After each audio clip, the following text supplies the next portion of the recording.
Hey, howdy, hey. Welcome to Regenerative Farming News with me, Heather Heinrichs, where we talk about all things regenerative farming in Western Canada. Together, we're ditching industrial food and building a future rooted in health, community, and living soil. Today, I am excited to share with you an interview that I did with a regenerative bison farm located near Prince Albert, Saskatchewan. They recently held their annual Farm Day event where they hosted over 700 people on their farm, and we're going to talk about how they accomplished that.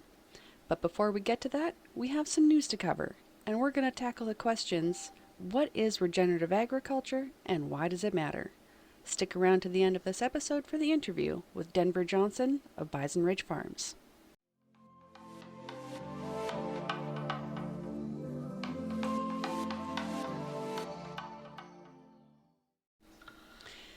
In the news this week is an article in the Western Producer titled "Balance Sought Between Soil Health and Bottom Line."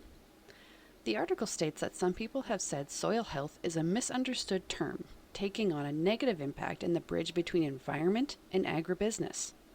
They seem to be saying that farmers believe prioritizing soil health is at odds with having a profitable farm business. Nothing could be further from the truth. Farmers using proper regenerative practices have demonstrated around the world that when soil health is prioritized, profits go up substantially. Some research has shown increases of up to 50% and more in production under regenerative farming. The article goes on to say something even more horrendous. The article quotes an agronomist who says farmers can never expect to get their soil health back to the forested systems where carbon is sequestered in trees. The truth is that if you wanted to turn an area that used to be a forest back into a forest, there is no reason why you couldn't do that. It may not be easy, but it is possible. The real truth is that it's hard to admit that you've been doing it wrong, and it's easier to trust people like agronomists because they are supposed to be the experts. Regenerative farming is counterintuitive to everything farmers are used to doing. The current accepted truth in farming is that you trust what agronomists tell you because they've gone to school and they've learned the science to be able to tell you what your farm can do. But the fact of the matter is, agronomists are wrong. Most agronomists are working for companies who sell chemical products like fertilizer, and the agronomist's real job is to sell those inputs to the farmers. They do not want the farmers learning how to regenerate the soil and farm without inputs. It's a multi-billion-dollar industry, and it is working hard to keep farmers buying their toxic fertilizers and sprays. There is a better way, and soil health is not at odds with profits. If you want to plant a forest where there used to be a forest, you can do it. It may not be easy, but if a forest was there before, we could grow it back.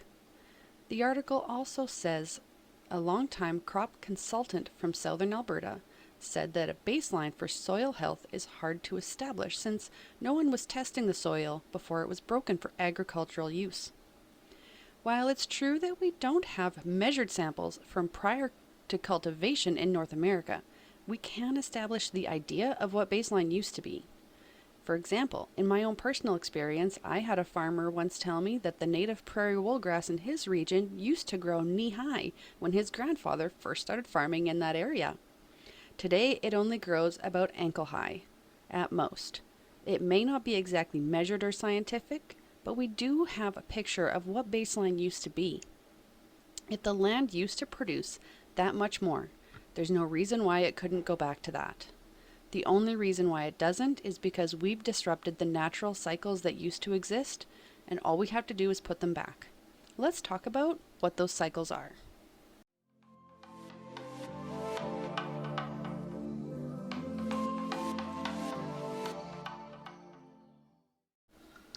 Today we are asking two big questions. What does regenerative actually mean, and why is it so important? Many people are talking about it and it's gaining important momentum. But when everyone is using it differently, how do we as farmers and consumers make sense of it? So let's break it down. What is regenerative farming? Simply put, it is the practice of farming with nature instead of against it. It's a mindset, a set of principles, a commitment to improving the land not just sustaining it. The 5 core principles of regenerative farming are keeping the soil covered, minimizing soil disturbance, keeping living roots in the soil as much as possible, integrating animals, and fostering biodiversity. Thousands of farmers around the world are using these principles to improve their soil, improve their profits, and eliminating using chemical inputs. Where chemical and tillage farming seeks to control the environment and kill everything except the seeded crop, regenerative is just the opposite and uses multi-crop seeding, intensive animal grazing, and never tills the soil. Regenerative farming is being successfully practiced with animals and without animals. Most regenerative farmers will agree that animals are an indispensable part of their farming operation. Still, a great amount of success is being found by farmers who are using tools like what are called green manure crops, where they seed a crop and then use a machine to roll it down and push it flat against the soil. This essentially kills the crop and uses it to cover the soil and cycle nutrients back in.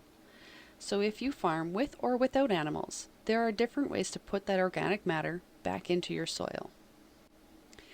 Regenerative farming relies on biodiversity, and because of that, there are many tools and a large variety of ways to accomplish regenerating your soil.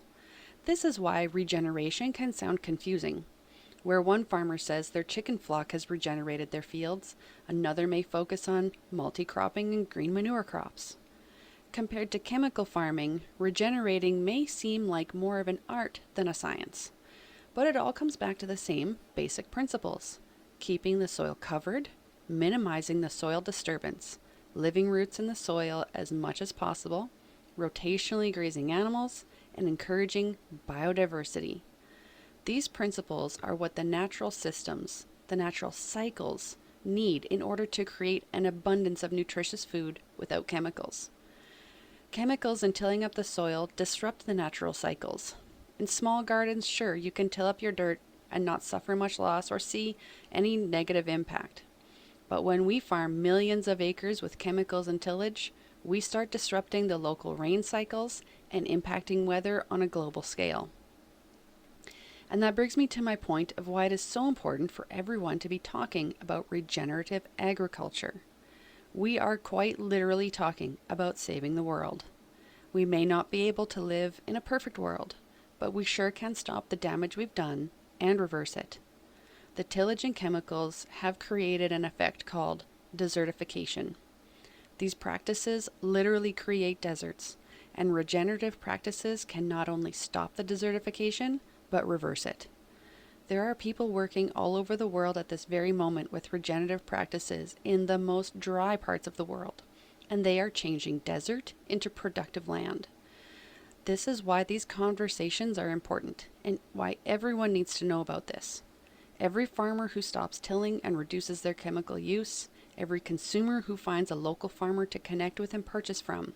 This is how we save the planet from destroying itself. My tip of the week for both farmers and consumers is to watch one 20-minute video. Look up Allan Savory's TED Talk. I'll put a link in the description of the podcast as well. The video is called How to Fight Desertification and Reverse Climate Change.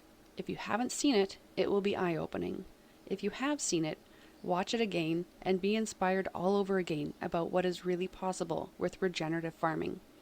Share it with your friends and family. The before and after photos of what regenerative practices are accomplishing is astounding to say the least. If you can, leave a comment on my podcast and tell me what you thought of the video. I'd love to hear how it impacted you.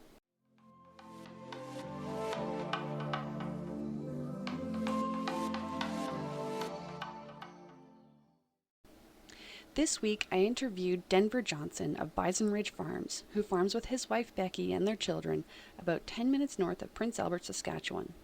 The couple are passionate about providing healthy food and connecting their customers to the farm where they raise it.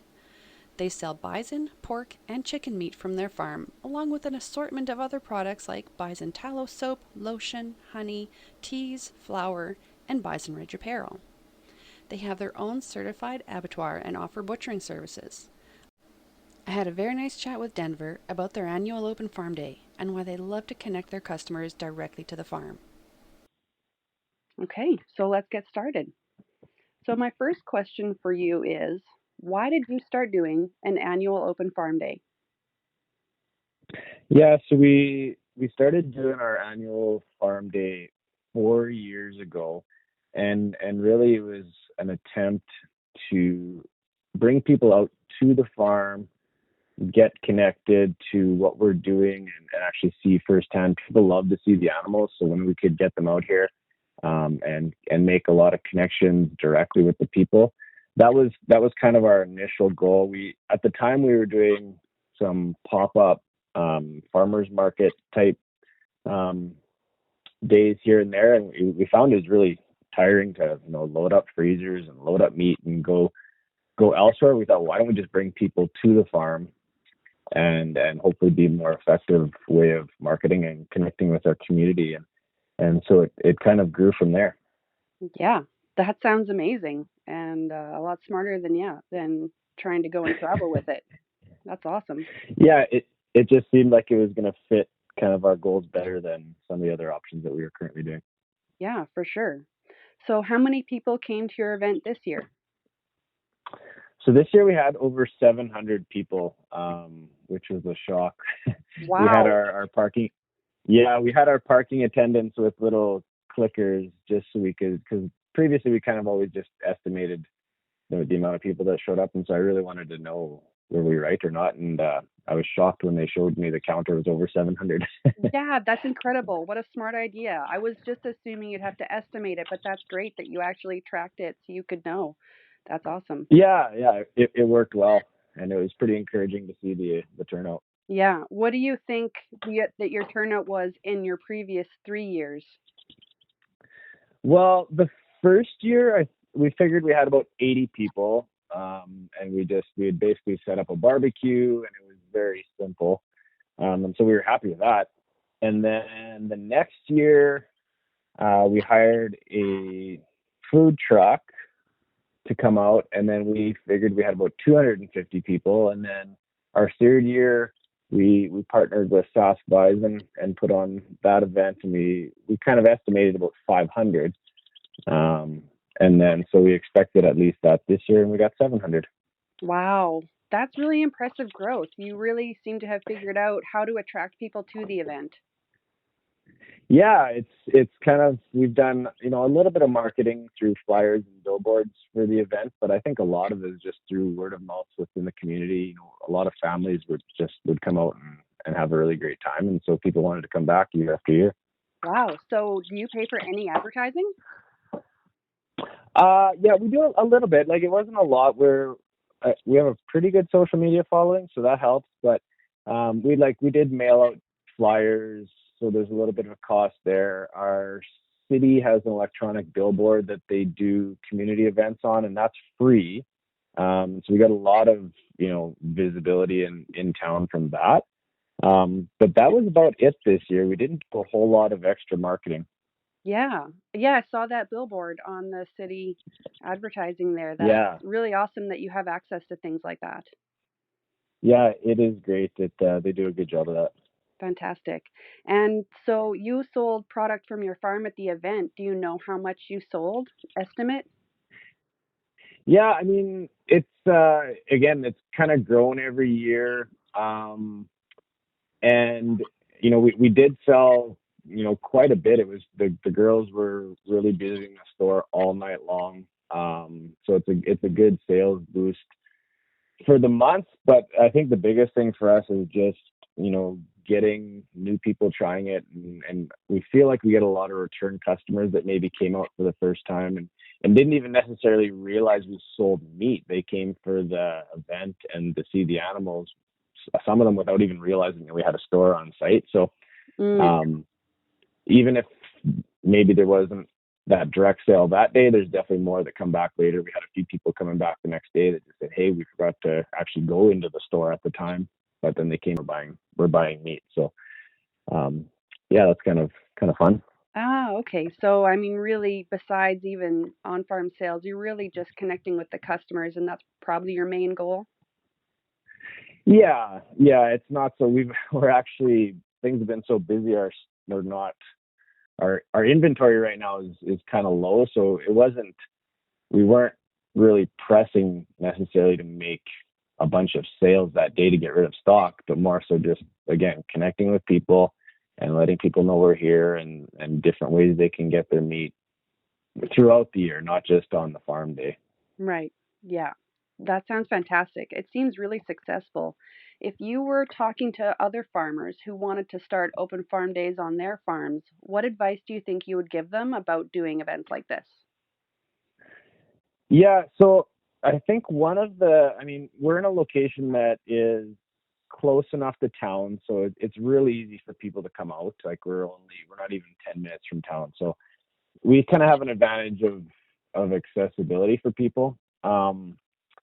But we wanted to. I think one of the biggest things is that we wanted to keep it free of charge to come out. Um, I think that's part of the reason. People don't even have to think. Sometimes when there's a charge attached to something, they really think twice about it or whatever. So we wanted to keep it free of charge to just come and attend. So that I think is part of the reason of success is because there's not that barrier of I got to pay for my family to come. It's just show up, and then find other ways to then recoup costs and make a bit of money, whether that's selling your product or merchandise or being creative about how you maybe get some funding. But I think that was one thing we've always wanted to keep over the last few years is just free to come. Don't think about it, just show up and have fun. Do you think that you'll be growing the event in the future, or do you want to keep it to about the size you've got it? That's a good question. I don't know. It's a lot of work to put on, and obviously the biggest stressor for us is the weather. You never know if we've been lucky with to have good weather when we've done it, but you never know what you're going to get. And so if it were to all of a sudden be pouring rain that day, that would drastically, I think, change the success of the event. So I don't know. We wanted to get through this year and kind of catch up with everything else, and we'll reevaluate. But everybody has a lot of fun at the end of the day. Awesome. Anything else you wanted to add, or anything you wanted to touch on? No, I think it's as if you're talking to farmers and different people that are maybe trying to get into farm getting their meat or whatever their products are, is just find creative ways to connect with people, get them out to the farm, show them what you do. There's lots of people that just love seeing little bits of agriculture, whether it's grain farming or raising livestock or whatever. There's a lot of people now are quite disconnected. um, 100 years ago everybody lived on a farm, but it's not the case anymore. And so finding ways to get people excited about what you're doing, and the easiest thing is just to, hey, come stop in and visit us and we'll show you a couple of cool things. And so that's always been our goal, is just really connecting with people. Yeah, that's fantastic. We definitely need more of that. That's all for this week. I hope you enjoyed the show. If you did, please hit that follow button and share this episode on your social media. Let's spread the news about regenerative agriculture. Goodbye for now.